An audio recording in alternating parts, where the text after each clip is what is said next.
having you at Ironman 70.3 Goa. Goa Tourism is also the title sponsor for the event. How do you feel? I think sports tourism is something in the mainstay. Goa has always been looked upon for the sun, sand and sea. So when the whole thought of 2022, along with our Dr. Pramod Sawant, our Chief Minister, I spoke to him about talking about Goa Beyond Beaches, and he was also on the same page. I think Goa Beyond Beaches allowed us to explore much more sports tourism, cultural tourism, software tourism, spiritual tourism.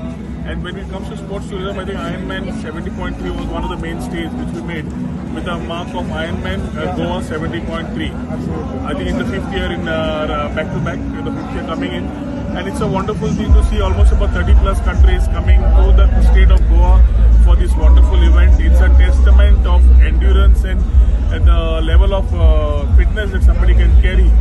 Our Prime Minister talks about Fit India, and that allows us, all of us, to get into that grouping.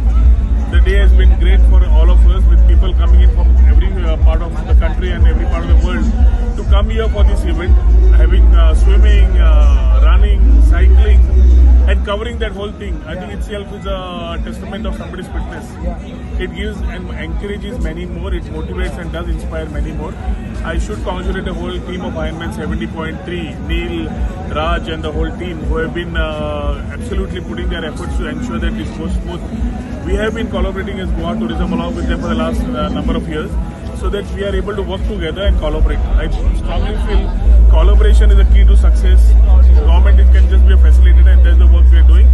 I convey my best wishes to all the participants who have come from the various parts of the world and the state, country. I do wish that they explore the state of Goa also in the best form, not only by the seas but away from the seas. And as usual, congratulate the whole Ironman